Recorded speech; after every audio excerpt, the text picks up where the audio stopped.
Vamos lá, meus irmãos, último bloco da nossa 7ª aula de missões 1 e 2. Eu falei que vamos falar agora do voto de suzerania. Abram comigo na página 30 do livro-texto. Página 30.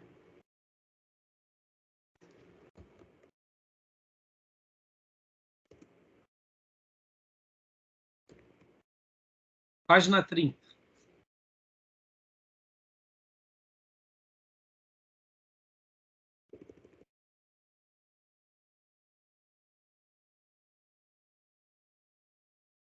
Olha só, os cananeus. Aqui é muito legal. Essa parte do livro é muito legal.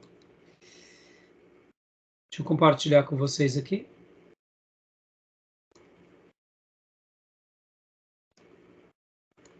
O que era o voto de suzerania, irmãos? Agora o nosso querido irmão Dom Richards, ele vai começar a falar um pouco sobre a história, o pano de fundo dos cananeus.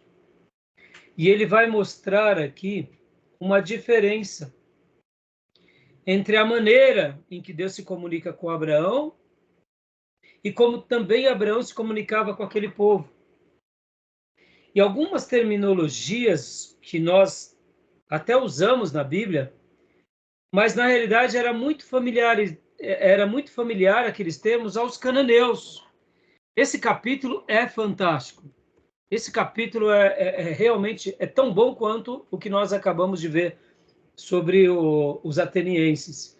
Por quê? Porque várias passagens bíblicas, como por exemplo, irmãos, a própria palavra Deus, que nós temos como tradução Elohim, essa palavra Deus maiúsculo para nós, que seria o Criador de tudo, e deuses é a mesma expressão.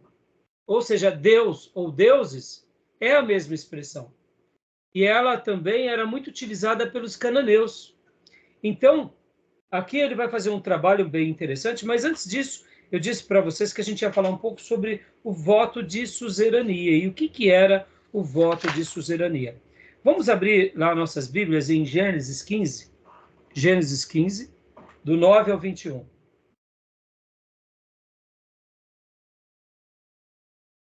Gênesis 15, do 9 ao 21.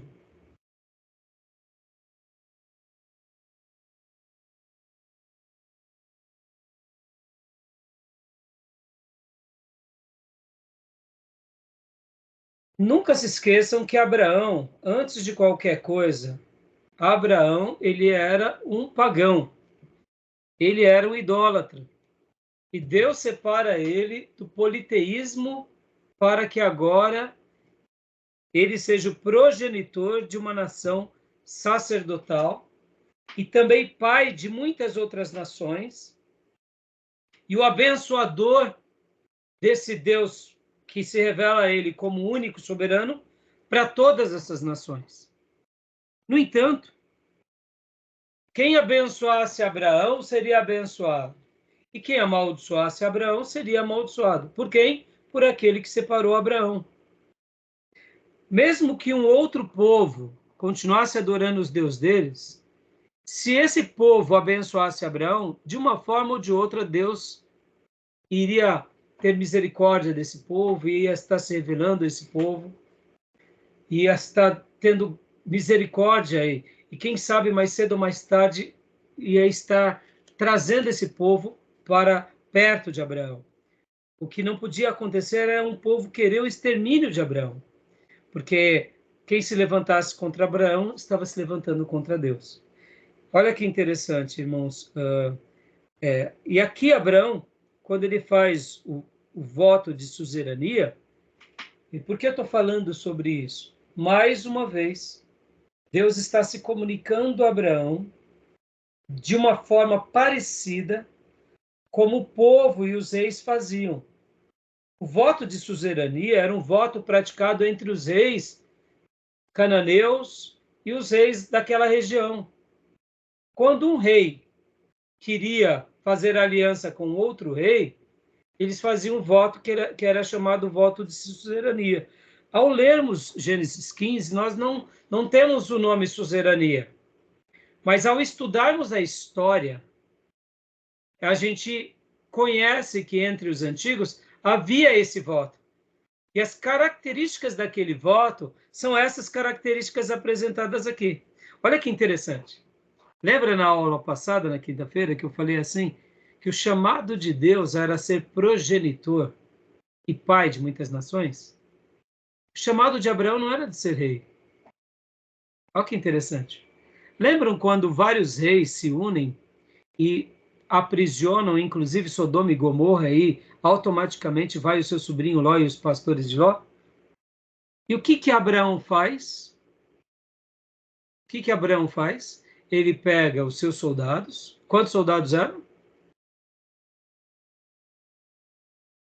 318. Por isso que algumas denominações neopentecostais, para aludir que eles têm os 318 pastores, são tão poderosos quanto. Eles tomam esse número como um número mágico, né? Aqui temos os 318. E o que Abraão faz? Ele luta contra aqueles reis, e o que ele faz? Ele vence. Agora eu te pergunto, quando você vencia um outro rei, o que acontecia com aquele outro reinado subjugado? Você se tornava o quê? Dominador. Dominador. Mas espera aí, como que é o nome do dominador supremo que vence os outros reinos? Rei. E Abraão virou rei desses outros reinos? Não. Por que não, irmãos? Abraão, aí eu poderia dizer, Abraão não era o neopentecostal, né? Se fosse, tá fechado, me tornei rei. Mas qual era o chamado de Abraão? Ser rei ou ser pai de uma nação sacerdotal? Está entendendo? Ele seria pai apóstolo, né? Ele seria pai patriarcóstolo. E aí vai, né? Entendeu? Não sei, né? Mas é isso aí. Abraão não quis ser rei, ele ganhou as batalhas, ele poderia se tornado rei, mas eu pergunto, ser rei para Abraão estava dentro do projeto de Deus? Não. O que Abraão foi chamado a ser pai de muitas nações? Em outras palavras, Abraão aceitou ficar num grau inferior, porque, irmãos, vamos lá. Qual que é o grau superior diante dos homens? Ser rei ou ser pai? Ele preferiu só ser pai. Pode ver que ele pega algumas coisas e ainda ele consagra agora a Melquisedeque, mas ele não se torna rei daquelas nações. Monarca. Ele poderia ter se tornado. Percebam como é a clareza do nosso chamado determina as bênçãos de Deus na nossa vida. Hoje as pessoas não estão mais satisfeitas de serem obreiros.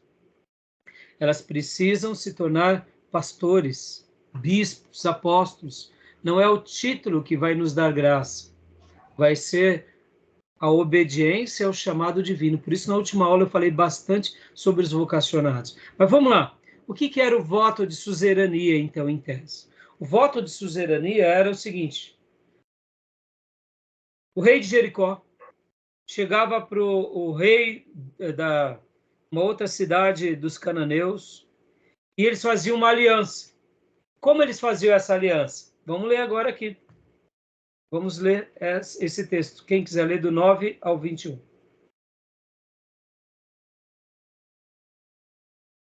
Gênesis 15, do 9 ao 21.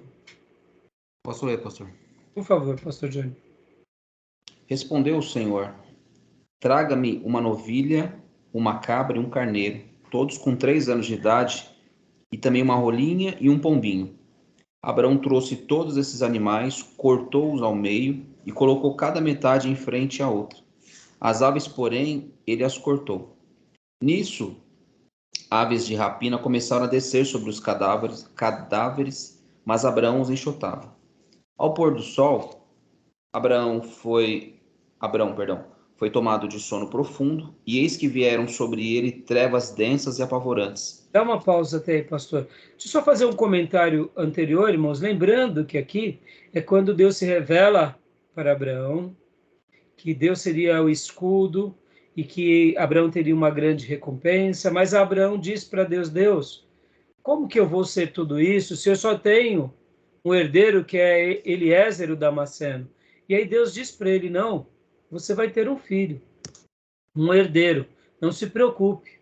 E aí o texto diz que Abraão olha, sai da tenda, olha para o céu, e Deus diz, olha, a sua descendência vai ser como as estrelas do céu.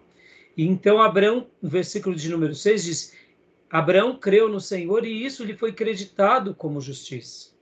E Deus ainda diz para ele, olha Abraão, eu te tirei de Ur e eu te dei essa terra. Então, você vai tomar posse dessa terra. E aí vem o texto que o pastor começou a ler. Então agora Deus está chamando Abraão para pegar alguns pombinhos, uma cabra e um carneiro, todos de 3 anos, e uma rolinha e um pombinho. E aí Deus pede para que ele corte esses animais e coloque um na frente do outro. E agora vem o quê? Vieram as aves de rapina, e Abraão enxota. Quando o sol se põe, vem uma escuridão muito grande sobre aquele lugar. Continua para nós, pastor, versículo 3. Vamos lá. Então o Senhor lhe disse, saiba que os meus descendentes serão estrangeiros numa terra que não lhes pertencerá, onde também serão escravizados e oprimidos por 400 anos. Mas eu castigarei a nação a quem servirão como escravos, e depois de tudo sairão com muitos bens. Você, porém, irá em paz a seus antepassados e será sepultado em boa velhice. Na 4ª geração, os seus descendentes voltarão para cá, porque a maldade dos amorreus ainda não atingiu a medida completa. Depois que o sol se pôs e veio a escuridão, eis que um fogareiro esfumaçante, com uma tocha acesa, passou por entre os pedaços dos animais. Naquele dia, o Senhor fez a seguinte aliança com Abrão. Aos seus descendentes dei esta terra, desde o ribeiro do Egito até o grande rio, o Eufrates, a terra dos queneus, dos quenezeus, dos cadmoneus, dos hititas, dos ferezeus, dos refaíns, dos amorreus, dos cananeus e dos girgazeus e dos jebuseus. Joia, ao ler o texto assim, fica meio enigmático, mas por que Deus diz que vai dar a ele uma descendência tão imensa quanto as estrelas do céu, e logo depois pede os animais, e aí vem as aves de rapina, e aí depois vem uma escuridão, e depois vem um fogareiro, e passa ali no meio. Mas o que tem a ver uma coisa com a outra? O que tem a ver? Aí vamos lá para o voto de suzerania, irmãos. O que um rei fazia com o outro? Vamos supor aqui que um hitita chegasse para um ferezeu e fizesse uma aliança, esses dois reis. Como que era feita a aliança deles? Eles pegavam os animais, cortavam os animais, e os dois reis, na presença de outras testemunhas, passavam entre os animais mortos e se fazia a seguinte aliança: aquele que quebrar a aliança, assim como esses animais foram despedaçados ao meio, quem quebrou a aliança será despedaçado ao meio. Esse era um voto de suzerania. Esse era um hábito que os cananeus faziam. Agora Deus vem para Abraão, não só os cananeus, mas esse voto de suzerania era feito por todos os contemporâneos de Abraão, inclusive os povos ali naquela região. Agora vem Deus, se revela a Abraão, dá uma promessa a Abraão, e ele fala na linguagem que Abraão conhecia. Qual era a linguagem que ele conhecia? A linguagem de reis, de príncipes, de homens que faziam alianças fortes e se mantinham até o final. Só que há uma diferença. Qual é a diferença? Deus, olha só que fantástico, isso que é o ponto alto do voto de suzerania. Deus pede tudo isso para Abraão, Abraão fica esperando, podem ver? Olha só.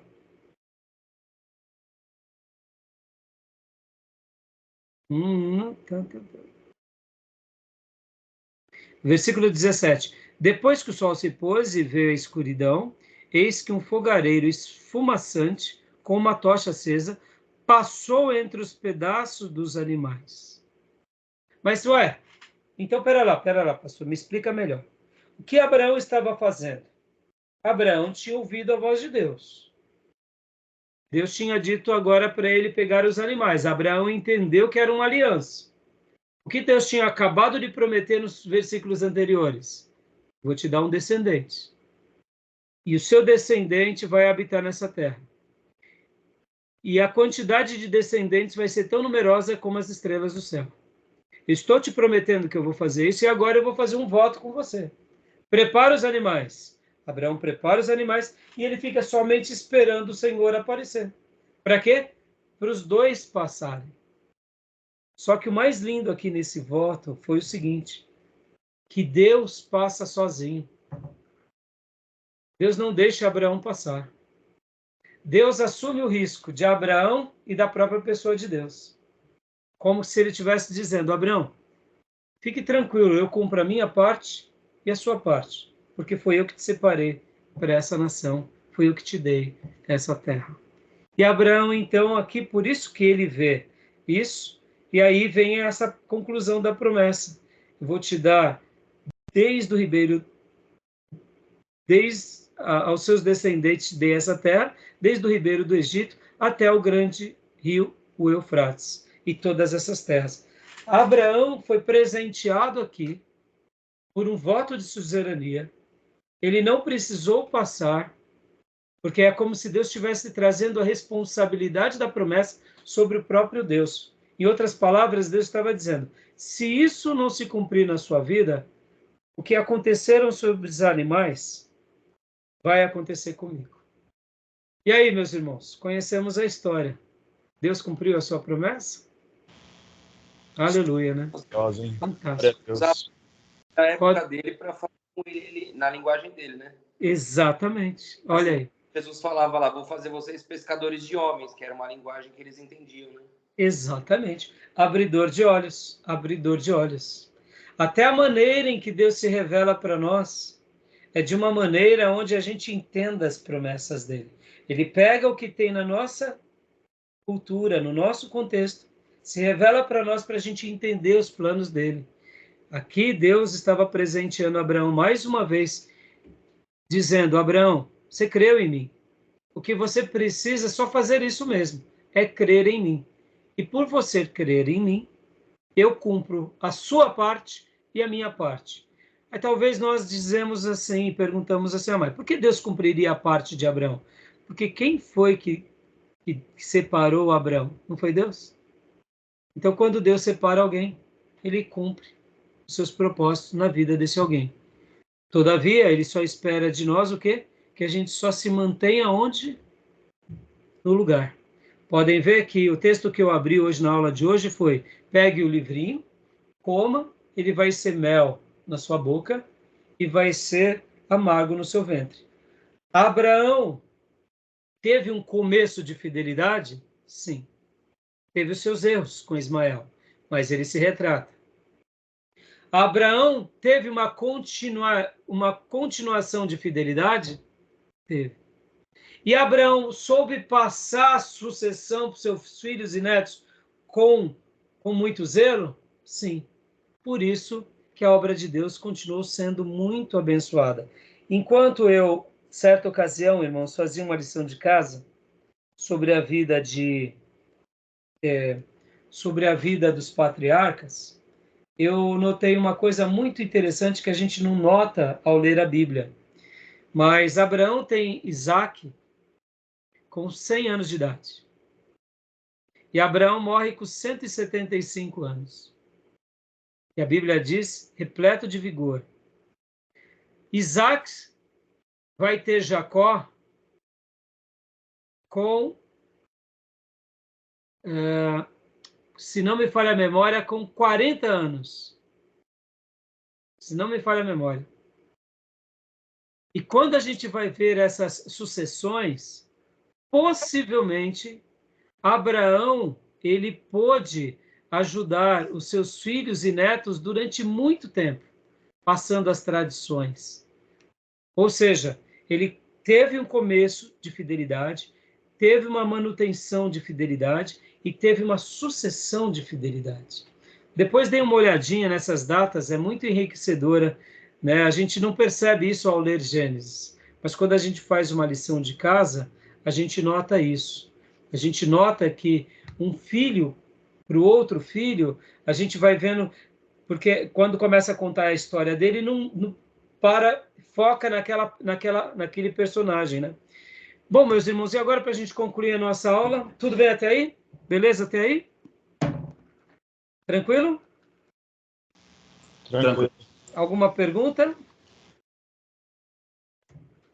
Alguma dúvida sobre o voto de suzerania?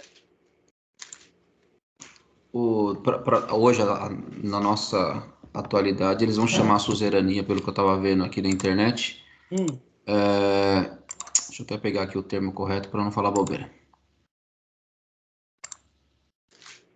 Termo empregado na Idade Média, ou seja, né, já nem fala desse período bíblico, mas da Idade Média, para distinguir um nobre que doava algum bem de um outro nobre. É o que Então, eles usam como terminologia aqui. Mas você vê, isso também. Bom, na Idade Média eu desconhecia. Mas depois. A palavra também é viva, né? Pode ser que ao longo do tempo eles tenham empregado isso nessa situação. Exatamente. É porque assim, né, irmãos, até uma coisa importante, né? A internet ela é muito útil para pesquisas rápidas, né? Mas a gente tem que lembrar que muitas vezes até a gente não pode, a gente nessas horas a gente tem que ter uma pesquisa um pouco mais específica, né? Por Sim. exemplo, nos autores, quem é que disse, né? A Wikipédia ela é muito boa para uma pesquisa rápida, algumas informações de datas, mas podem ver que muitas pessoas elas preenchem essas informações e vocês sabem que quem conta um conto aumenta um ponto, né?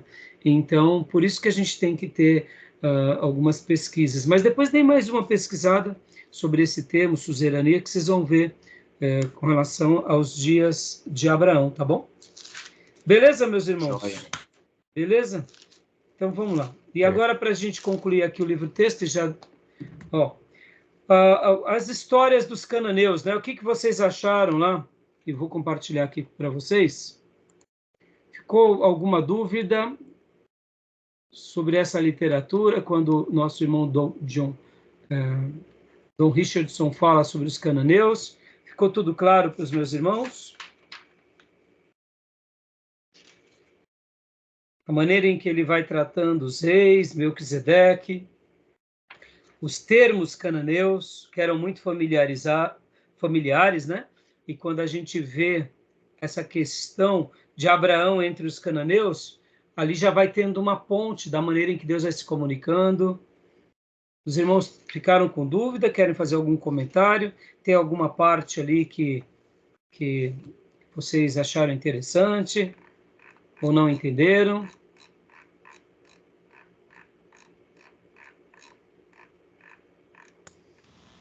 Pastor, eu não li essa parte. Eu ia falar exatamente isso. Então, eu vou só mostrar aqui para vocês, aqui, ó. Então, assim que vocês lerem, vocês vão ver essas correlações. O Júnior, você leu, né, Júnior? Li.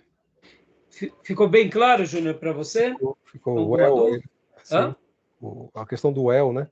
Do El Elyon está tudo relacionado aos deuses, né?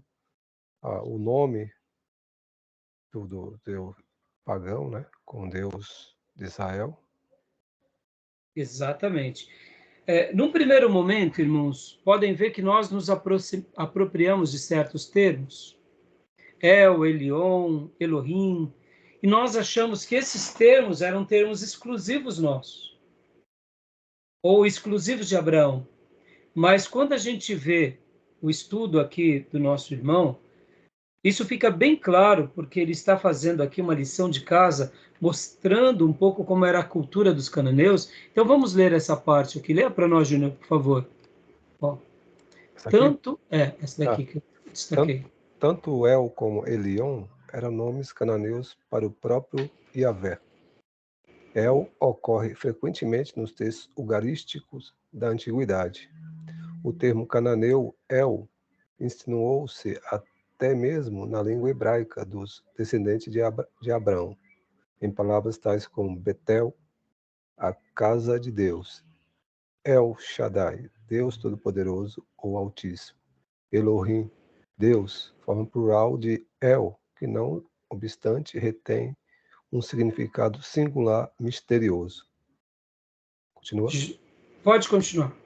Elion também aparece como um nome para Deus nos textos antigos, escrito em fenício, uma ramificação posterior da língua cananeia antiga de Melquisedeque. A forma composta El e Elion aparece até numa inscrição aramaica da antiguidade encontrada recentemente na Síria, quando ligados os termos El e Elion significa Deus Altíssimo. Então, só uma pausa aqui, por favor, Júnior. Então, percebam, irmãos, que, olha, o nosso irmão, ele está falando sobre inscrições na Síria. Aqui ele pega termos escritos fenícios. Aqui, olha só, textos ugaríticos. O que seriam? Seriam outros povos da antiguidade. Então, esses termos eram muito comuns a esses povos. As civilizações antes de Israel, né? Sim, exatamente. Pode ver que eram palavras usadas, mesmo entre os pagãos, e num contexto onde Deus está separando Abraão do paganismo e agora se revela a ele com termos que eram comum a eles. Irmãos, vamos aqui contextualizar. Vamos contextualizar rapidamente. Eu sei que já estamos quase no final, mas eu queria... Quando um católico fala assim, não, porque eu sigo a Deus. Aí a gente fala assim, não, mas o meu Deus é diferente do seu Deus. Não é assim que a gente geralmente desenvolve o diálogo? Uhum. Aí vem o espírita e fala, não, mas eu sigo a Deus. Aí vem o muçulmano e fala assim, Alá é Deus. E aí a gente não sabe nem como se comunicar. Era mais ou menos isso que acontecia nos dias de Abraão. São termos que todos utilizavam segundo as suas crenças, e veio Deus para Abraão e se revela. E Abraão dá a entender que ele foi muito resolvido, mostrando para esses outros povos o seguinte, olha, tudo isso que vocês acreditam serem muitos, é um só. É um só. Ele quebra a ideia mística, mágica, e ele traz para o monoteísmo, porque, irmãos, a ideia da magia, ela só vai alcançar força no místico da magia no politeísmo, porque é a guerra dos deuses. Quando a gente diminui esses deuses dizendo, olha, não é Deus o que você acha que é Deus. Deus é só um. A magia não tem força, porque nem mesmo o diabo pode contra Deus, até porque, como dizia Lutero, o diabo é o diabo de Deus. O diabo é o diabo de Deus. Até quando Deus quer, o diabo faz o que Deus quer. O diabo não faz o que ele pretende sem o consentimento de Deus. O diabo acaba sendo ministro de Deus segundo os propósitos de Deus. Logo, o diabo não é autônomo. Não tem essa expressão autônoma e infinita e poderosa. Interessante, né? Então, quando Abraão resgata e deixa isso claro, mostrando, olha, vocês podem chamar de como for, mas ele é o criador de todas as coisas. Então, vai dando uma nova conotação aos termos e depois, com o tempo, se consolida na revelação sagrada. Mas esses termos eram comuns àqueles povos. E essa inscrição aqui é muito interessante, tá bom? Beleza, meus irmãos? Tá dando para compreender ou não? Pastor, alguma dúvida? Pode falar. Nesse aspecto, né, usar a linguagem que já é comum para um determinado povo. Quando Abraão, uma suposição, chega para um povo ali e fala, não, o Deus que você intitula como sendo é um só. Isso também não pode induzir a pessoa ao erro de acreditar que o que ela está fazendo está correto? Pô, já sigo o mesmo Deus, ok. Então continua com as suas práticas, continua com as minhas. Por isso que aí onde entra o esclarecimento da revelação. Você concorda, pastor? Porque quando uma pessoa ela diz para nós, olha, eu creio que existe só um Deus sobre o céu e a terra. Você concorda que é uma ponte para a nossa comunicação? Não, não tenha dúvida, isso é fato. Inclusive, esse diálogo que o senhor está mencionando aqui, eu tive, inclusive, recentemente com um colega de trabalho, que é católico apostólico romano, e aí a gente lá conversando e tal, e eu nem estava tentando impor para ele nada, mas entramos justamente nesse mérito. Não, fique em paz, o Deus que você serve é o mesmo que eu sirvo. Falei, mas porém há práticas diferentes aí das suas, que esse mesmo Deus que você intitula como sendo nosso, exige que eu, aliás, pelo menos me propõe que eu sirva apenas a ele, que eu sirva apenas ele. E até onde eu sei, você aí também tem servido outros que você não vai chamar de Deus, mas você tem oferendado para esses outros deuses. Então, Pode ver que você já foi para o caminho da solução. Você percebe que onde entra de fato, por isso que a gente não pode deixar o negócio vago, é óbvio. Senão, a gente acaba endossando aquelas práticas. E aí, onde entra o evangelismo? Seria mais ou menos o que Jesus fazia com os sacerdotes, com os escribas, os fariseus. Pode ver, eles estavam vivendo uma vida errada, dentro da casa de Deus, com práticas erradas. O que Jesus disse para eles? Vocês estão crendo em Deus da forma errada. O comportamento de vocês diz outra coisa. Vocês amam as praças, as orações, exploram as viúvas, vocês são aparentes por fora e por dentro podres. Então Jesus foi no problema. Mas na ideia do Deus de Israel, eles tinham uma visão do Deus soberano correta. Mas o desdobrar dessa fé, e aí Jesus ia solucionando, é o que você fez. E é isso que a gente tem que fazer. Mas muitas vezes, na prática, a gente já vai para a negação. Não, o seu Deus não é o mesmo que o meu. Ou seja, a gente dá um tiro no pé nesse sentido, sabe, pastor? E é isso que aqui, com essa obra, a gente vai aprendendo que a estratégia que Deus usa em Abraão e a estratégia que Deus usa em Jesus sempre vai ser a melhor do que a nossa, da briga pela briga, né? Sim. então, Fala, mas, Júnior, você ia comentar alguma coisa? eu acredito assim que essa analogia ela não se aplica muito com relação ao nosso contexto, porque aqui todos, mesmo católico, é Deus, é Deus. A questão aqui, ela perpassa por uma questão transcultural, e a questão que a gente pode retroceder aqui, que esses termos eram usados nas civilizações anterior a Israel, que demonstrava que Deus estava lá naquelas civilizações, porque os termos usados, mas a gente não pode também desprezar que lá também tinha os seus deuses, Baal, Moloque. Sim. Então, dentro do contexto transcultural, é muito útil essas aplicações que o escritor faz menção. Mas, dentro do contexto nosso aqui, católico, a gente tem o mesmo Deus, não dá para aplicar. Não, eu concordo, Júnior, eu concordo. O que eu quis dizer, Júnior, muitas vezes, vamos até pegar no contexto católico. Vamos até tentar. Por que eu estou dizendo isso, irmãos? Me permite um comentário. A gente muitas vezes não tem paciência com o católico, mas a gente tem com o neopentecostal. E põe na balança. É até pior o neopentecostal. Porque o neopentecostal está fazendo com que muita gente acha que está indo para o céu, com essas práticas totalmente distorcidas. Quando eu digo pior, entenda, não tem pecadinho ou pecadão. Mas quando eu falo assim do católico, não é porque eu fui um católico, não é isso. Mas é porque muitos católicos, no momento que a gente vai para o esclarecimento, vai para o embate, vai para o evangelismo, e a gente tem um pouco mais de paciência mesmo.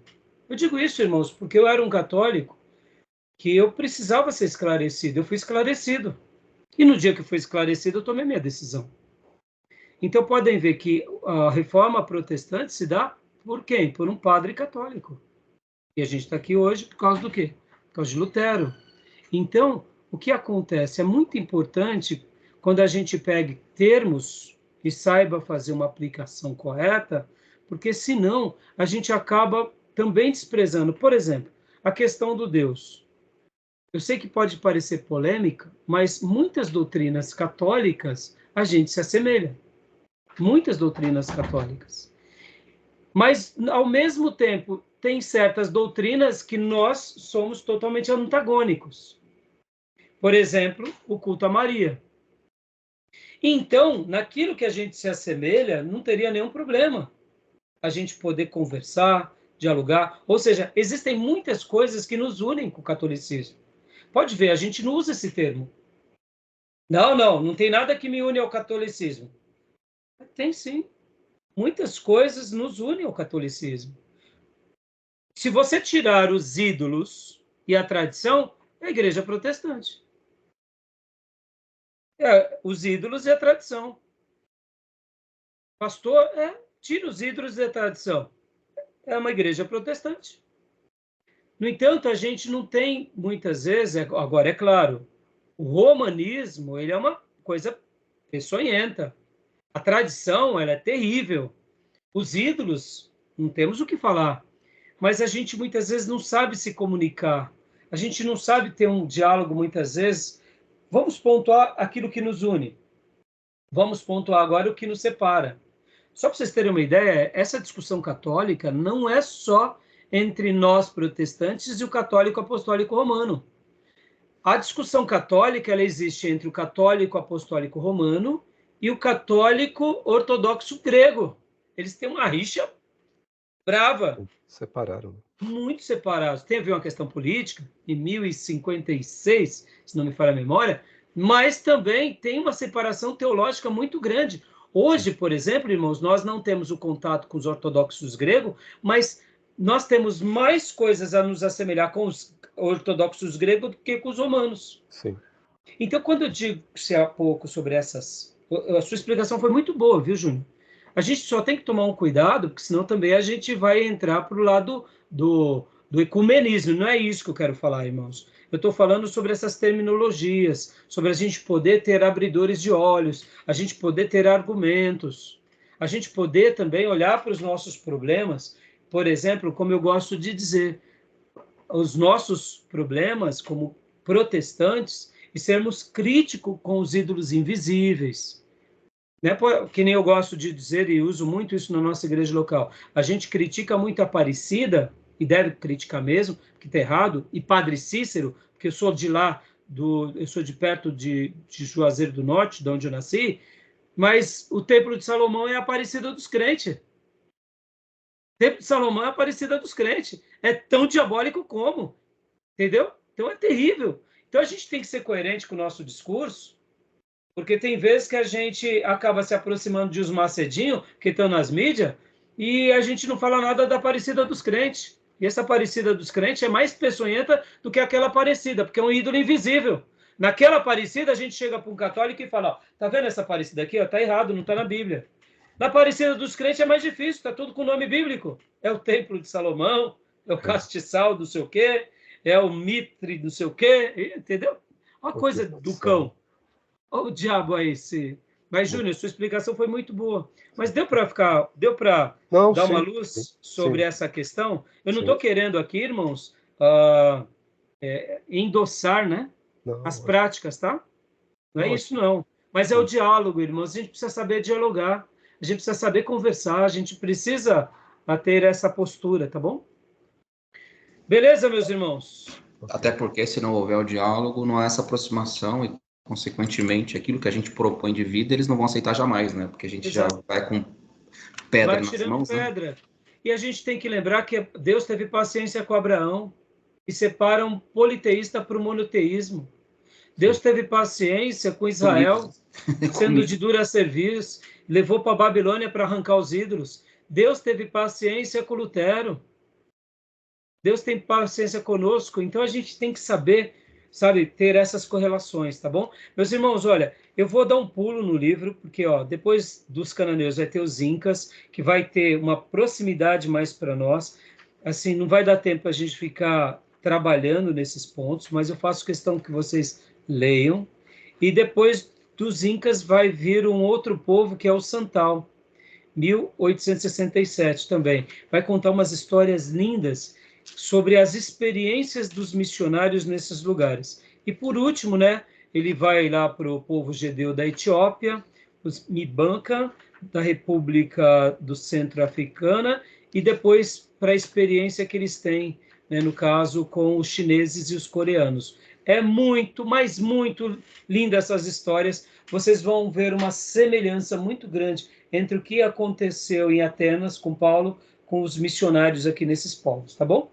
E aí a gente vai tirando essas dúvidas no nosso canal de WhatsApp, porque senão, meus irmãos, a gente não vai conseguir concluir esse livro. Como eu disse, é um livro autoexplicativo, não é tão difícil de ser entendido, porque são lições repletas de nomes, né? E eu até tomo um certo cuidado aqui para fazer uma síntese. São muitos nomes, são muitos termos, e que a melhor coisa mesmo é a leitura, tá bom? Beleza, meus irmãos? Tá bom? Joia? Beleza, joia. Joia. Então, maravilha. Firme na leitura, tá? Ok. Há mais alguma dúvida? Então, Tranquilo? tranquilo. Espero que os irmãos estejam aprendendo e semana que vem nós concluiremos o livro-texto. Semana que vem, não, quinta. E já vamos para esses outros materiais, meus irmãos, que eu separei para vocês. Eu quero estar falando um pouco sobre as histórias das missões e quero estar levando também, na semana que vem, aos assuntos mais práticos sobre a nossa matéria, que seria... Eu quero gastar um pouco explicando um pouco sobre missão integral. Eu sei que mudou muita coisa na missão integral, mas quero falar um pouco também sobre essa questão de missões na nossa atualidade, tá bom? Okay. Beleza, meus irmãos? Desculpa Ok. pelos minutos que a gente passou aqui. Renato, está convidado a participar dessas aulas aqui conosco, tá bom, meu irmão? Fica à vontade, tá bom? Temos mais essas últimas 3 aulas. Beleza, irmãos? Sim. Ok, irmãos. Graça e a paz a todos aí. Deus abençoe, meus irmãos. Shalom. Na quinta eu não vou conseguir participar, porque eu vou estar no culto. Mas na outra... Na outra terça, fechou. Maravilha. Ok. Espero que tenha sido bom para você, meu irmão. Muito bom. Aprendi bastante. Obrigado. Amém. Meus irmãos, Deus abençoe. Olha, qualquer dúvida, me falem. Alguma dúvida dos outros materiais, me falem, hein? Nos procure. Aqui na hora da aula é para a gente debater, tá bom? Se eu souber, eu respondo. Se eu não souber, a gente corre atrás. Shalom. Combinado. Shalom. Amém. Deus abençoe. Bom descanso. Amém. Descanso. Deus abençoe. Deus abençoe.